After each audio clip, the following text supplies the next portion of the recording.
ওনার স্ত্রী ওনার স্টেটমেন্টে যে বিষয়গুলো তুলে ধরেছে ফেসবুক যোগাযোগ মাধ্যমে, আমি আজকে এই বিষয়টা নিয়ে প্রশ্নের মুখে এজন্য কথা বলতে চাই, কারণ ওনার স্ত্রী মাওলানা কোরবান আলী রহমতুল্লাহ আলাইহির একজন মেয়ে। মাওলানা কোরবান আলী বাংলাদেশের অত্যন্ত প্রথিত যশা একজন আলেম ছিলেন, যার 36টা প্রতিষ্ঠান রয়েছে, এবং আমি কাপাসিয়াতে ওনাদের বাড়ির মাহফিলে 5 বার আমি গিয়েছি। আমি দেখেছি তার প্রত্যেকটা ভাই, জনাব আবু তো আদনান সাহেবের স্ত্রীর প্রত্যেকটা ভাই অনেক ভালো ভালো আলেম, মাদ্রাসার খিদমতে আছেন, মসজিদের খতিব হিসেবে আছেন, সবাই ইলমের সাথে লেগে আছে। এমন একটা পরিবার থেকে বিলং করা একটা মেয়ে, যার আগে একটা ডিভোর্স ছিল, সংসার বিচ্ছেদ হওয়ার পরে তার সঙ্গে বিবাহ হয়। তো এটা জেনে বুঝে আপনি একটা আলেম ফ্যামিলিতে বিয়ে করলেন, বিয়ে পরবর্তী সময়ে এক পক্ষ কথা শুনে, এক পাক্ষিক কথা শুনে বিচার বিশ্লেষণ অনেক সময় করা যায় না, সঠিক সিদ্ধান্ত দেওয়া যায় না। তারপরেও যেহেতু এই পরিবারটাকে আমি কাছ থেকে চিনি, তাদের সম্পর্কে কাছ থেকে আমি জানি, আবু তো আদনানকে আমি যতটুকু দেখেছি মাহফিল অঙ্গনে অনেক সময় সে অনেক দেরি করে মাহফিলে পৌঁছায়, এবং আমি নিজে এটা সাক্ষী যে রাত 11টার সময় সে মাহফিলে গিয়েছে, 11টা 29 মাহফিলে গিয়েছে, যেখানে আমি নিজে বক্তা ছিলাম। এতে করে মাহফিল কর্তৃপক্ষের সাথে তার মন কালাকালি এবং কটুবাক্য লেনদেন, উচ্চবাচ্য হওয়া, এগুলো সব হয়েছে।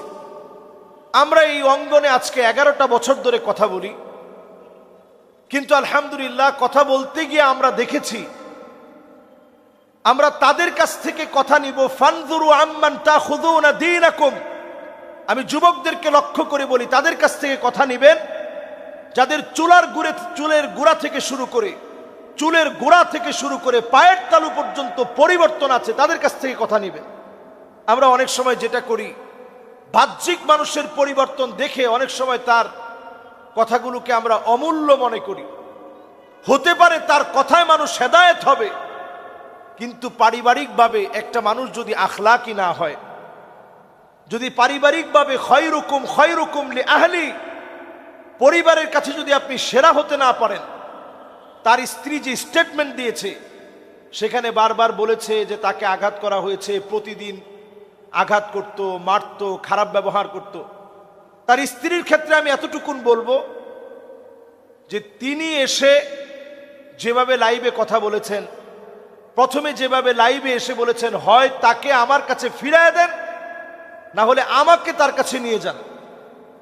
এই বিষয়টি বাংলাদেশের জন্য একটা আশ্চর্যজনক বিষয় ছিল। এমন কথা স্বাভাবিকভাবে কোনো আলেমের স্ত্রী এতটা সাহস নিয়ে বলতে পারে নাই।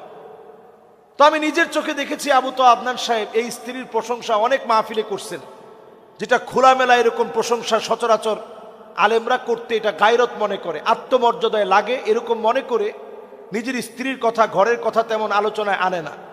কিন্তু আবু তো আদনান সাহেব তিনি বলছেন, আল্লাহ আমার স্ত্রীকে হায়াত দারাজ করুক, সে যে এভাবে বলছে যে সে আমার মতো একেবারে সাধারণ, আমি যেভাবে সাধারণ আমার স্বামীও সাধারণ, এই শক্ত কথাগুলোর কারণে বাংলাদেশের ভিতরে ফেস দ্য পিপলকে ঘিরে এই লাইভের পরে একটা আলোড়ন সৃষ্টি হয়েছিল, এবং তাকে গুম করার পরেও ছেড়ে দিতে বাধ্য হয়েছে। তো এখানে কিন্তু এই নারীর অনেক অবদান ছিল। 5টা বছর যে নারী সহ্য করে ডিভোর্সের পরে স্বাভাবিক যে নারীরা বাংলাদেশে ঘর সংসার আবার নতুন করে সাজায়, তারা চেষ্টা করে যে সবর করতে হবে, তারপরেও যেন এই সংসারটা ভেঙে না যায়। সব সবর করার পরেও মুফতি আব্দুল মালিক হাফিজাহুল্লাহ তিনি পর্যন্ত বলছেন যে ঠিক আছে, তোমরা অন্তত কাদা ছোড়াছুড়িটা বন্ধ রাখো। তো আমরা এখন যেটা দেখছি ফেসবুকে, প্রতিনিয়ত হয়তো কখনো নারীকে গালিগালাজ করা হচ্ছে, কখনো আবু তোহা আদনানের বিভিন্ন বিষয় নিয়ে কথা বলা হচ্ছে। পরিষ্কার এক্ষেত্রে একটা কথা বলবো, জেনারেল শিক্ষিত কোনো ব্যক্তির কোনো কর্মকাণ্ডের কারণে পুরো আলেম সমাজকে আপনারা প্রশ্নবিদ্ধ করবেন না, অথবা একজন আবু তো আদনানের জন্য পুরো আলেম সমাজকে আপনারা প্রশ্নবিদ্ধ করবেন না। একটা ব্যক্তির ত্রুটি থাকতে পারে, দোষ থাকতে পারে। আমি বলবো যে খুবই গুরুত্বপূর্ণভাবে ইনভেস্টিগেশন হচ্ছে, কারণ এটা আলেমদের বিষয়, এটা অল্প হলেও খুঁচিয়ে খুঁচিয়ে বের করা হবে।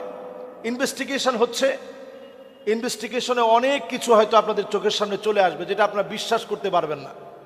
যেমন তার শাশুড়ির একটা বক্তব্যে তার শাশুড়ি বলেছে যে সে নামাজের ক্ষেত্রে একেবারে বেখবর।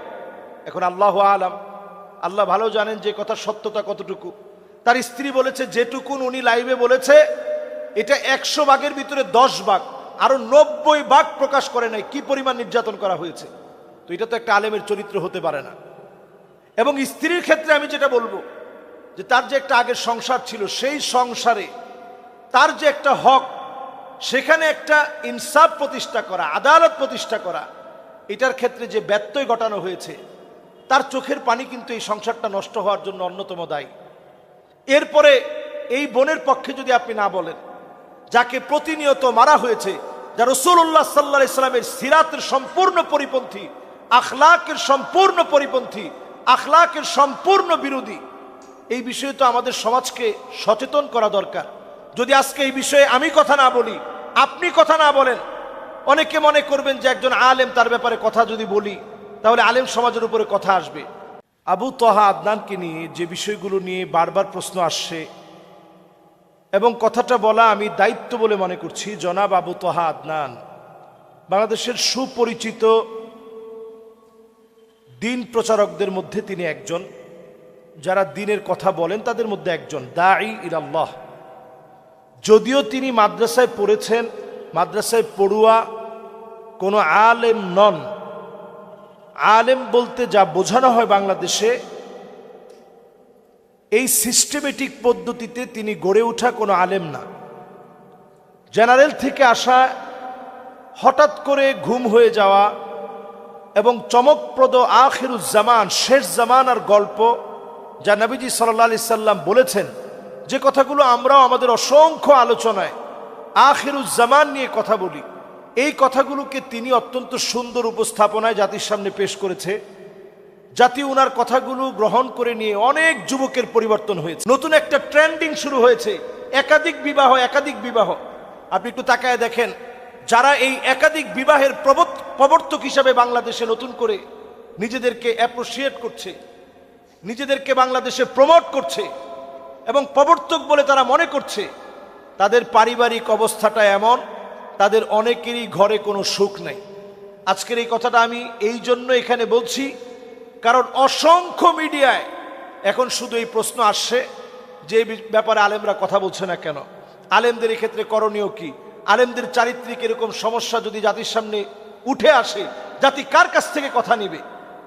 এজন্য পরিষ্কার কথা, ফানজুরু আম্মান তাখুযুনা দীনাকুম।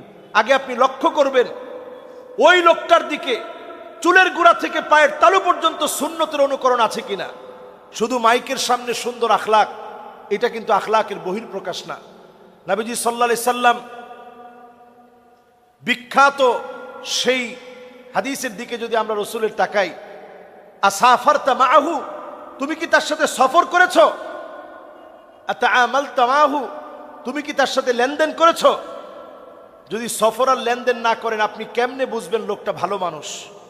আমি যতটুকুন দেখেছি, একেবারে কাছ থেকে যেহেতু ময়দানে কাজ করা হয়েছে, যতটুকুন আমি দেখেছি, প্রায় সময় কামাল উদ্দিন জাফরি হাফিজাহুল্লাহ, উনি মাহফিলে ছিল, গভীর রাত করে মাহফিলে গিয়েছে।